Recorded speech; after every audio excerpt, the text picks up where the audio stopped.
साथियों नमस्कार, मैं Ganesh Dubey, direct selling business professional. करीब 4-5 सालों से मैं इस इंडस्ट्री में हूं।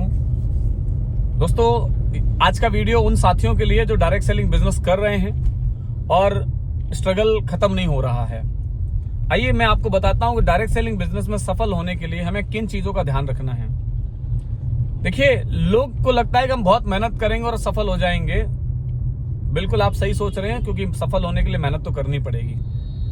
लेकिन यदि आपका प्लेटफॉर्म कमजोर है ना, तो कितनी भी मेहनत कर लीजिएगा कुछ नहीं होगा। नेहा कक्कड़ जगरातों में गाना गाते रहती तो कुछ नहीं होता। जिस दिन उसे सही प्लेटफॉर्म मिला, आज नेहा कक्कड़ को देखिए कहां है।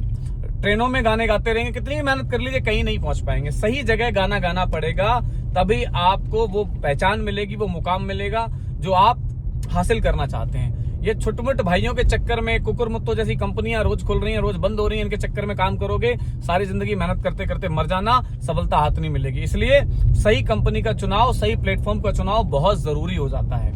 अब मुद्दा इस बात का है, सही प्लेटफॉर्म का चुनाव कैसे करें। साथियों, डायरेक्ट सेलिंग ये कोई जोड़ने वाला धंधा नहीं है, ये प्रॉपर एक बिजनेस है जहां पे प्रोडक्ट बिकते हैं। तो जब भी आप कंपनी का चुनाव करें तो ये जरूर देखें कि प्रोडक्ट लोगों की नीड को फुलफिल करता है कि नहीं करता है, मार्केट की जरूरत को पूरा करता है कि नहीं करता है, प्रोडक्ट अच्छा है कि नहीं है, ये जरूर आपको चुने। क्योंकि जब तक प्रोडक्ट ये कपड़ा, धोती, इस टाइप के प्रोडक्ट रहेंगे ना दोस्त, जबरदस्ती लोगों को बेचना पड़ता है। लोग जब उसको सिलवाते हैं सूट वूट को, तो फिर ना बाद में हमें गालियां ही देते हैं। तो इसलिए ऐसे प्रोडक्ट से सावधान रहें। प्रोडक्ट ऐसा इस्तेमाल होना चाहिए कि अगर एक बार किसी को दें तो बार बार ले। एक बार किसी को दे दें जबरदस्ती, चल भाई ले ले, इस्तेमाल कर, लेकिन एक बार दे देना तो दोबारा प्रेशर नहीं लगाना चाहिए, दोबारा खुद मांगे प्रोडक्ट, ऐसा प्रोडक्ट होना चाहिए। आज ऐसे प्रोडक्ट एसलीपीएस वेलनेस में मौजूद है। न जाने कितने लोगों की कितनी सारी बीमारियों को आज एसलीपीएस के प्रोडक्ट ठीक कर चुके हैं, राइट। तो प्रोडक्ट के मामले में आज एसलीपीएस बहुत बेहतरीन संस्था है। मैं ये नहीं कहता कि औरों के प्रोडक्ट कैसे हैं, मुझे नहीं पता, लेकिन एसलीपीएस के प्रोडक्ट बहुत अच्छे हैं। क्योंकि देखिए, प्रोडक्ट बनाने में नियत काम करती है। शिलाजीत बहुत कंपनियां बनाती हैं, लेकिन शिलाजीत तो अलग अलग वैरायटी में आता है। 2500 रुपए किलो भी आता है, 5000 रुपए किलो भी आता है, 7000 रुपए किलो भी आता है। अरे आपकी कंपनी कौन सा डाल रही है ये कौन बताएगा? कोई लैब ये तो बता सकती है इस प्रोडक्ट में शिलाजीत है, पर कौन सी क्वालिटी का है ये बताने के लिए अभी कोई ऐसी मशीन नहीं है। ये एक ही चीज पे डिपेंड करता है, बनाने वाले की नियत पे। अगर इंसान अच्छा होगा तो बेस्ट क्वालिटी बनाएगा, और जिसको मुनाफा कमाना है वो बस दिखाने के लिए शिलाजीत है। तो आप भी जानते हो सर, 2500 रुपए वाला और 7000 रुपए किलो वाले में फर्क तो होता ही है, राइट। तो प्रोडक्ट बहुत अच्छा होना चाहिए। लेकिन क्या सिर्फ अच्छे प्रोडक्ट होने से काम चल जाएगा? मैं कहूंगा नहीं। अगर सिर्फ अच्छा प्रोडक्ट है तो भी काम नहीं चलेगा। प्रोडक्ट के अलावा अच्छा पे आउट भी होना चाहिए। आज मार्केट में बहुत सारी ऐसी विदेशी कंपनियां हैं भारत में जिनका प्रोडक्ट बहुत अच्छा है, लेकिन उनका जो मार्केटिंग प्लान है ना, उसमें वो 30-40% रुपए ही डालते, 30-40% का ही मार्जिन देते हैं, 30-40% ही डिस्ट्रीब्यूशन करते हैं। तो ऐसे में डिस्ट्रीब्यूटर को जब पैसा वो डाल ही कम रहे हैं तो मिलेगा कितना? बेचारे मेहनत कर रहे हैं लेकिन बहुत कम पैसा मिल रहा है। तो डिस्ट्रीब्यूशन कितना परसेंट है ये भी देखना पड़ेगा। आज एसलीपीएस वेलनेस करीब 60 से 70% का डिस्ट्रीब्यूशन करती है, राइट। और ये मुझे लगता है कि हाईएस्ट डिस्ट्रीब्यूशन है, काफी अच्छा डिस्ट्रीब्यूशन है। ऑन पेपर बैठ जाइएगा, डिस्कस कर लूंगा आपके साथ में। नहीं तो जनरली मैंने देखा है बहुत सारी कंपनियां 30-35% से ज्यादा डिस्ट्रीब्यूशन डालती ही नहीं है। जब हर मार्केटिंग कंपनी 70% तक का मार्केटिंग प्लान लॉन्च करती है, कोई भी कंपनी ट्रेडिशनल में 70% एडवर्टीजमेंट कॉस्ट पे खर्च होता है, प्रचार पे खर्च होता है, तो डायरेक्ट सेलिंग में क्यों नहीं हो सकता? बिल्कुल हो सकता है। और आज एसलीपीएस कर रही है, और इसीलिए इसके डिस्ट्रीब्यूटर के पास अच्छा पैसा जा रहा है। पर क्या लगता है, प्रोडक्ट और पे आउट अच्छे होने से काम चल जाएगा? नहीं चलेगा। एक चीज और चाहिए, और वो चाहिए मेंटोरशिप।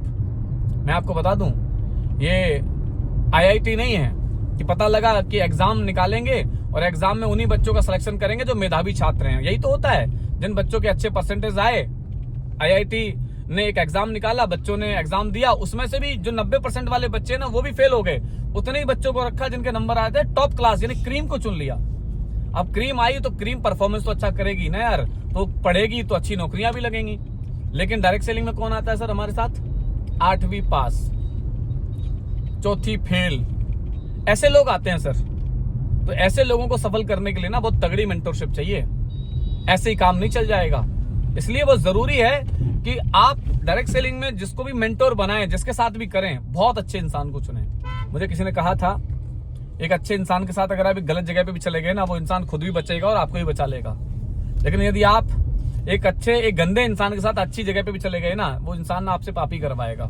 तो कोशिश करो कि एक बेहतरीन मेंटर चुनो, जो मेंटर आपको सक्सेस के मार्ग पर ले जा सके। आज मेरी सक्सेस का राज क्या है? आपको क्या लगता है मैंने एसलीपीएस ज्वाइन कर लिया इसलिए मैं सक्सेस हो गया? नहीं, मेरी सक्सेस का राज है डॉक्टर अमित दुबे गुरुजी। वो मेडिकल फील्ड के स्टूडेंट, वहां से छोड़ के वो डायरेक्ट सेलिंग में आए और शायद 6-7 सालों में एसलीपीएस में सबसे फास्टेस्ट ग्रोइंग करी। उनका एजुकेशन लेवल, उनका लोगों को सिखाने का लेवल उनके साथ आया, उन्होंने बताया। नहीं तो एसलीपीएस को बहुत लोग ज्वाइन कर रहे हैं, क्या सारे कामयाब हो जा रहे हैं? नहीं हो पा रहे, क्योंकि सबको डॉक्टर अमित दुबे गुरुजी नहीं मिल रहे हैं। हमें मिले हैं, यही हमारे लिए बहुत बड़ी बात है। तो मेंटरशिप का चुनाव बहुत इंपॉर्टेंट हो जाता है। अगर सही मेंटरशिप नहीं होगी ना सर, कुछ नहीं होगा। और उसके बाद क्या लगता है, सही मेंटरशिप हो जाए, प्रोडक्ट अच्छे मिल जाए, पे आउट अच्छे हो जाए तो कुछ काम हो जाएगा? सर उसके बाद एक और कारण है, खुद सेल्फ। हम ही कुछ नहीं करेंगे तो क्या हो जाएगा? और मैं आपको बता दूं, हम में उतनी कमी नहीं है यार। चाहिए ही क्या डायरेक्ट सेलिंग में कामयाब होने के लिए? क्या चाहिए? एक आदमी को प्लान करना आना चाहिए। मैं देखता हूं कितने लोगों को प्लान करना आता है, बहुत सिंपल सा स्किल है। जो भी 2-4 महीना काम करता है, प्रेजेंटेशन देना सीख जाता है। लोगों से बात करनी आनी चाहिए। अरे बात करना तो सबको आता है, सबसे पूछो अपने मम्मी पापा का नाम, सब बता देंगे। भाई जो आता है उसे बताया जा सकता है, जो नहीं आता उसे नहीं बताया। तो कोई खास ऐसा स्किल्स का जरूरत नहीं है। बस अगर आप काम करने के तैयार हैं। मैं देखता हूं लोगों को चीजें तो पता है, लेकिन ऊपर की चीजें ठीक नहीं है। आप तो बहुत मेहनती हो, बाकी चीजें ठीक नहीं है। सोचो ना, चांद पर जाना है आपको और आपके पास साइकिल है और आप साइकिल से चांद पर जाने की बात करते हो, पहुंच जाओगे। कई ऐसी कंपनी चल रही है, मैंने भी मैंने एक कंपनी में काम किया लास्ट टाइम में। बड़ी बातें करते हैं कि 10 करोड़ 100 करोड़ 200 करोड़ का बिजनेस लगेगा। तो कहां से लगेगा? तुम्हारी मैन्युफैक्चरिंग जो है, बिजनेस को प्रोडक्ट बनाने की जो क्षमता है, अगर वही कम है तो क्यों झूठे सपने दिखा रहे हो? वही बात होगी ना, मारुति बोले इस साल हम ना 20 लाख गाड़ियां बेचेंगे, लेकिन मारुति की क्षमता जो है वो 10,000 गाड़ी बनाने की है। तो कैसे बेच लेगी 20 लाख? बेवकूफी तो बना रही है जब तुम्हारी क्षमता ही नहीं है। आज एसलीपीएस वेलनेस 5,000 करोड़ के टर्नओवर की बात कर रही है अगले 4 से 5 सालों में। आपको मालूम है एसलीपीएस वेलनेस ने एक चीज बना ली है जिसको हम लोग बोलते हैं AWPL वर्ल्ड बना रही है, जहां पर AWPL 10,000 करोड़ की मैन्युफैक्चरिंग को हासिल करने की क्षमता बना रही है। ये टर्नओवर हो रहा है ना, तो उसको भी बनाए, और मुझे लगता है लगभग इसको हासिल भी कर लिया है। आज एसलीपीएस वेलनेस मैन्युफैक्चरिंग में करीब करीब 3,000 करोड़ रुपए डाल चुकी है। सोचो, ये कोई छोटा मोटा इन्वेस्टमेंट नहीं है। मालिक आजकल पैसे लेके गायब हो जाते हैं, चीजें कर लेते हैं, लेकिन यहां पर डाल दिया फैक्ट्रियों में पैसा। क्यों? क्योंकि एसलीपीएस को बहुत बड़ा बनाना है, बहुत बड़ा बनाना है। सर ये कंपनी भारत की पहली कंपनी बनेगी जो 10,000 करोड़ के टारगेट को बहुत जल्द छू लेगी। मुझे लगता है अगले 5-7 सालों में इस जादुई आंकड़े को छू लिया जाएगा। जो भारत में बोला जा रहा है ना, 64,500 करोड़ का कारोबार करेगी ये इंडस्ट्री आने वाले टाइम में। अरे इस पे तो अकेले एसलीपीएस पहुंच जाएगी, और आज हो भी वही रहा है। 10 सालों में कंपनी 1,000 करोड़ से ऊपर पहुंच गई है, तो आप समझ सकते हो। तो मैं आपको यही बोलूंगा कि आप अपने करियर को शुरू करिए। हमारे साथ आप चाहो तो बिल्कुल कर सकते हो, क्योंकि हमारे साथ एक अच्छी मेंटरशिप भी है। हमारे साथ आपको फील्ड में अच्छा सपोर्ट मिल जाएगा, क्योंकि हम लोग फील्ड में जाने में कभी कतराते नहीं है, राइट। तो जो हैंड होल्डिंग सपोर्ट है वो सारा मिल जाएगा और आपका करियर बन जाएगा। ये जबरदस्ती करना, जिद छोड़ दो।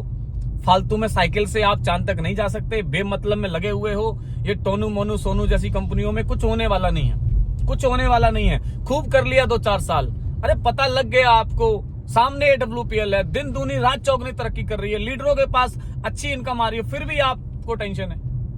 अरे हिम्मत करो, छोड़ो भाई। मैंने छोड़ा था, 70-80 हजार रुपए का पे आउट बनता था महीने का, वहां से निकल के आया था। क्यों? क्योंकि मुझे समझ में आ गया था करियर नहीं है, करियर नहीं है, समझ में आ चुका था। यार तुम्हारा तो इनकम भी नहीं बन रहा है, 10,000 नहीं कमा रहे तुम महीने का वहां पे, लेकिन लगे पड़े हो, सामने वाला आपके माइंड से खेल रहा है और आप अपने माइंड से उसे खिला रहे हो। लोग लालची है, लालच में लगे पड़े। अरे भाई देखो यार, अपने अगर अपनी फिक्र नहीं है ना, तो आपके साथ जो लोग काम कर रहे हैं उनके चेहरे देखो। आपकी वजह से वो आपके साथ लगे पड़े हैं, आपकी वजह से। आपके डिसीजन से उनकी जिंदगी बिगड़ सकती है और आपके डिसीजन से उनकी जिंदगी बन सकती है। मैं जब एसलीपीएस में आया ना, तो सर सिर्फ मैंने नहीं कमाया। आज मेरे डिस्ट्रीब्यूटर्स को देखिए ना सर, लोगों ने एक साल में, आज मेरे पास 10 से ज्यादा ऐसे डिस्ट्रीब्यूटर जो पहले साल में कम से कम 3-3 लाख 4-4 लाख रुपए का इनकम कर गए। कितने ऐसे डिस्ट्रीब्यूटर बेचारे, सपना था कार लेने का, 4-4 5-5 साल से लगे थे मेरे साथ, नहीं ले पा रहे थे, लेकिन मैं एक डिसीजन एसलीपीएस में आने का, और देखिए कितने सारे डिस्ट्रीब्यूटर्स ने पिछले 1 साल में गाड़ियां उठा ली। कई लोग उठाने वाले, कुछ लोग दिसंबर में उठाने वाले, लाइन में लगे हुए हैं। एक डिसीजन से सर आपकी जिंदगी नहीं बदलेगी, आपके साथ लोगों की जिंदगी भी बदलेगी।